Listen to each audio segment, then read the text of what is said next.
Knock knock knock. Hello, are you ready? कहानियां है बहुत सारी और बहुत सारा है फन। ये है टाइम मस्ती का, तो रन रन रन रन। आओ खेले गेम्स, जमकर होगी मस्ती और कोई नहीं रोकने वाला, क्योंकि ये है मस्ती की पाठशाला। हेलो, हाय, आप सबका पीएमसी हिंदी के शो मस्ती की पाठशाला में वेलकम वेलकम वेलकम। मैं आपकी दोस्त और होस्ट शुभांगी लेकर आई हूँ एक नई कहानी नई सीख के साथ।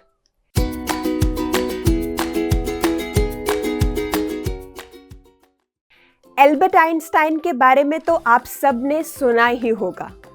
जब वो बच्चे थे, आप ही की उम्र के थे, तो उनके मम्मी पापा के पास इतने पैसे नहीं थे, पर उनको पढ़ाई करना बहुत पसंद था और वो पढ़ाई के लिए स्ट्रीट लाइट के नीचे बैठकर पढ़ाई किया करते थे।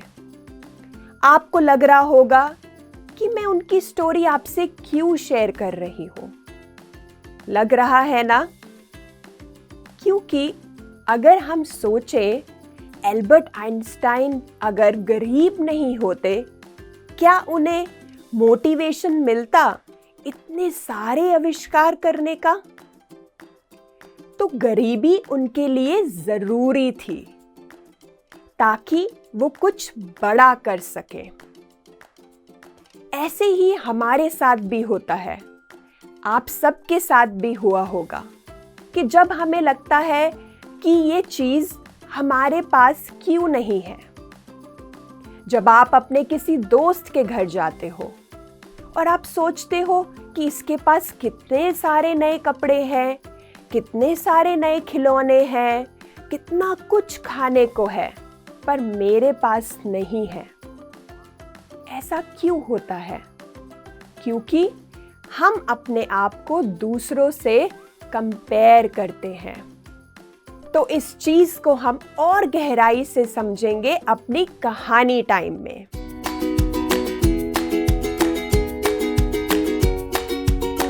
ऐसे ही सोच विचार में पड़ी थी छोटी सी लड़की जिसका नाम था चिंकी।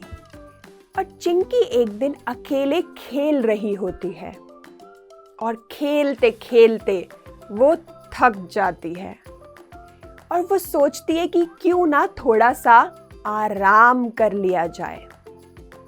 और वो अपने आसपास देखती है कि कहाँ वो आराम कर सकती है, और उसे दिखाई देता है एक बहुत खूबसूरत बगीचा।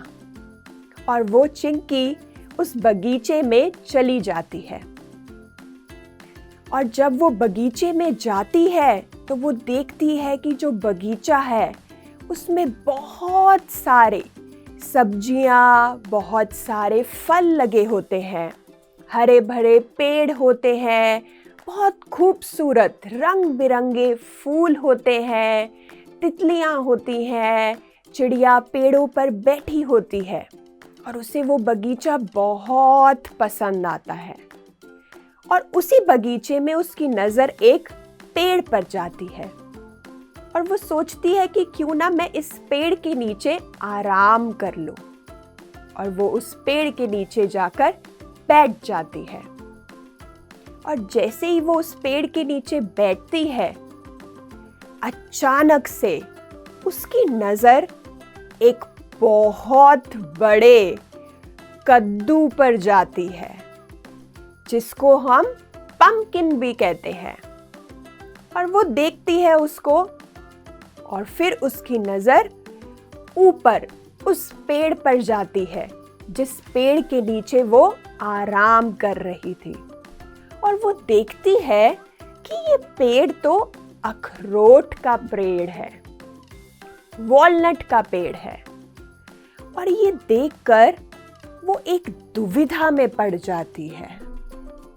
वो सोचती है कि इतनी छोटी सी चीज इतने बड़े पेड़ पर, और इतनी भारी भरकम चीज इतनी दुबली सी बेल पर है और वो मन ही मन कहती है कि भगवान, आपने ये दुनिया कैसी बनाई है, कितनी अजीबोगरीब है। मुझे तो ये दुनिया समझ नहीं आती है।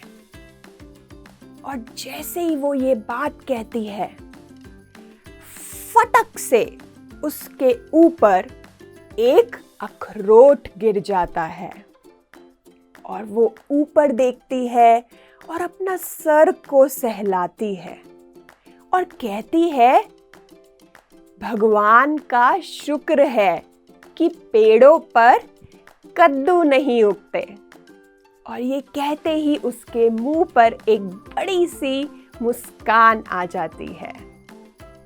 तो दोस्तों, ये कहानी हमें कुछ सिखाना चाहती है, कुछ इम्पोर्टेंट बताना चाहती है। क्या ये सीख हमें देती है ये कहानी? ये बताती है कि भगवान ने हर एक चीज को परफेक्ट बनाया है। हर एक चीज का उद्देश्य है, इम्पोर्टेंस है हमारे जीवन में। तो हमारे जीवन में जो कुछ भी है, थोड़ा है, बड़ा है, ज़्यादा है, कम है, वह सब अपने आप में पूर्ण है, परफेक्ट है। तो अब से हमें याद रखना है कि हमें अपने लाइफ में, अपने जीवन में जो भी है उसे परफेक्शन से देखना है और हमें कंप्लेंट्स नहीं करनी है। हमें दूसरों से कंपेयर नहीं करना है। आप सबने देखा ही होगा राष्ट्रीय फूल को। क्या है हमारा राष्ट्रीय फूल?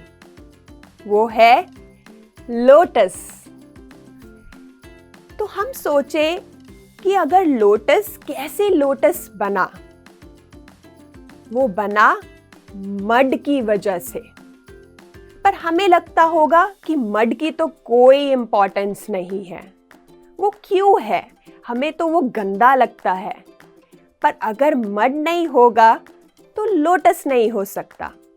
तो मड की भी अपनी इम्पोर्टेंस है। मड भी परफेक्ट है, जैसे लोटस परफेक्ट है। तो इसको परफेक्शन के साथ हम हर चीज को देखें। तो इसको और हम कैसे अपने जीवन में उतार सकते हैं? जब हम अपने साथ कुछ समय बिताते हैं। तो आप सब तैयार हैं अपने साथ कुछ समय बिताने के लिए, अपना टाइम के लिए? तो चलिए रेडी हो जाइए अपना टाइम के लिए।